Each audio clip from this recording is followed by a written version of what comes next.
Welcome to new episode of Singh auto zone. दोस्तों, जब भी हम फ्यूल सेल टेक्नोलॉजी या फ्यूल सेल कार की बात करते हैं तो कुछ कंपनीज का नाम सामने आता है, लाइक टोयोटा, hyundai और होंडा।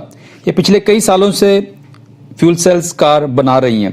लेकिन जब हम बात करते हैं फ्यूल सेल ट्रक तो एक कंपनी का नाम इस टाइम सबसे आगे आ रहा है। कुछ स्टार्टअप भी हैं जो इस पर काम कर रहे हैं, लेकिन अगर मेन स्ट्रीम कंपनी की बात करें तो यहाँ पर hyundai का नाम सबसे ऊपर निकल कर आ रहा है। आज हम इस पर टॉपिक पर बात करेंगे, क्या अपडेट है hyundai से जुड़ा है, फ्यूल सेल ट्रक से जुड़ा क्या अपडेट है hyundai से जुड़ा हुआ है। जो इसके अलावा कमेंट में अक्सर पूछा जाता है कि सर, हम कई बार अक्सर बात करते हैं कि फ्यूचर इज इलेक्ट्रिक या future is fuel cell technology. Electric तो हमें दिखाई दे रहा है, कई कंट्रीज में, इंडिया में लोग उसको अडॉप्ट भी कर रहे हैं, लेकिन what about fuel cell technology? क्या ये हमेशा फ्यूचर टेक्नोलॉजी ही रहेगी या कभी प्रेजेंट डे रियलिटी या आज की हकीकत भी बनकर ये टेक्नोलॉजी सामने आएगी? तो इस पर भी मेरा फोकस रहेगा। पहले अपडेट की बात करते हैं, फिर लास्ट में हम इस पॉइंट पर भी बात करेंगे। तो ओवरऑल इंपॉर्टेंट रहेगी वीडियो, काफी कुछ यहाँ पर आज आपको क्लियर होने वाला है, तो बने रहिएगा वीडियो के साथ अंत तक। तो चलिए शुरू करते हैं।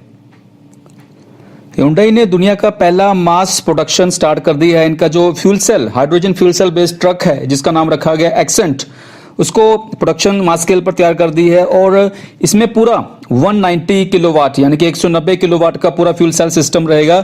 एक्चुअली इसमें दो ड्यूल 95 किलोवाट ईच के फ्यूल सेल सिस्टम रहेंगे, 95 किलोवाट के दो रहेंगे, टोटल 190 किलोवाट की फ्यूल सिस्टम इसमें लगने वाला है। और एक्सेंट फ्यूल सेल ट्रक की जो खासियत है वो इसकी रेंज, एक बार फुल इसको चार्ज कह लें या रिफिल कह लें, उसके बाद ये 400 किलोमीटर तक कंटिन्यूस चल सकता है बिना किसी फुल लोड के साथ। कोई इसमें ऐसी दिक्कत नहीं है। इसमें टोटल 7 नंबर्स लार्ज टैंक लगे हैं जिसमें जो हाइड्रोजन स्टोर की जाती है, तकरीबन total 32 kilogram of hydrogen in tanks में स्टोर की जाती है। और अभी स्टार्टिंग में 10 यूनिट्स को शिफ्ट किया गया है थ्रू शिप। hyundai कोरिया से इसको स्विट्जरलैंड 10 यूनिट्स इनके ट्रक्स हैं जो इसको शिप करने वाला है। और इनका प्लानिंग है कि इस साल तक कम से कम 50 इन एक्सेंट फ्यूल सेल बेस्ड जो ट्रक्स हैं इनको स्विट्जरलैंड में भेजा जाए। उनकी ओवरऑल प्लानिंग है कि 2025 तक कम से कम 2000 यूनिट्स इन एक्सेंट फ्यूल सेल ट्रक्स को वो बनाने की प्लानिंग को लेकर चल रहा है। इतना ही नहीं, hyundai हम सब जानते हैं, नेक्सो इनकी फ्यूल सेल कार है, पिछले 10 साल से मार्केट में है, काफी एक्सपीरियंस है इनको इस गाड़ी से। लेकिन अगर हम mass scale electric fuel cell car की बात करें तो वो है i35।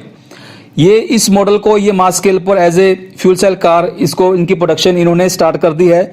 इसके अलावा अगर हम सब जानते हैं कि hyundai भारत की नंबर 2 कार मैन्युफैक्चरर्स है, और अभी हाल में जो ऑटो एक्सपो है फेब मंथ में, उसमें भी इन्होंने अपनी नेक्सो जो फ्यूल सेल कार है उसको शो किया था। तो हम कह सकते हैं कि कहीं ना कहीं hyundai भारत में भी एक्सप्लोर कर रहा है कि फिजिबिलिटी अगर कोई बनती दिखाई देगी तो बिल्कुल वो भारत में भी इसको लॉन्च करेंगे। इसके अलावा जो एक्सेंट ट्रक है, अभी फिलहाल उसकी 400 किलोमीटर रेंज है, लेकिन इनकी प्लानिंग है जिस पर एक कंपनी ऑलरेडी वर्किंग कर रही है और काफी नजदीक है, 1000 किलोमीटर रेंज वाले हैवी ड्यूटी ट्रक पर कंपनी काम कर रही है। और ये एक बहुत बड़ा मील का पत्थर साबित होगा जिस दिन ये 1000 किलोमीटर रेंज वाला truck, fuel cell truck launch कर दिया जाएगा। अब सीधा बात है, जो अपडेट मैं आपके साथ रखा है ये इसलिए रखा है ताकि हम जान सकें कि बाकी कंपनीज का मैं नहीं कहता, लेकिन hyundai मैं कह सकता हूं कि जिस हिसाब से इनकी प्लानिंग चल रही है या ऑटो एक्सपो में नेक्सो को शो किया गया है और एक दो बार ये इंडिया में ड्यूरिंग टेस्टिंग भी देखी गई है नेक्सो, तो मैं कह सकता हूँ कहीं ना कहीं उनके माइंड में है कि वो भारत में इसको लॉन्च करे या ना करे। फिजिबिलिटी स्टडी कोई भी कंपनी है उस बिल्कुल करती है वो स्टडी के, वहां पर अगर वो लॉन्च करते हैं प्रोडक्ट वो कितना सक्सेस रहेगा, ये ठीक है, ये इनकी प्लानिंग का हिस्सा है, करना भी चाहिए। लेकिन मुझे उम्मीद है कहीं ना कहीं कि बाकी कंट्रीज का तो नहीं, बट एटलीस्ट मैं hyundai से उम्मीद करता हूं कि वो बहुत जल्द फ्यूल सेल टेक्नोलॉजी को भारत भी लेकर आएगी।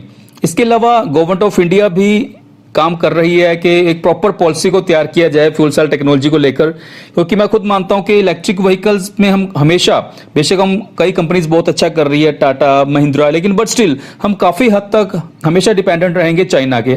ये एक फैक्ट है, इसको हम माने या चाहे ना माने ये अलग बात है, लेकिन ये फैक्ट है।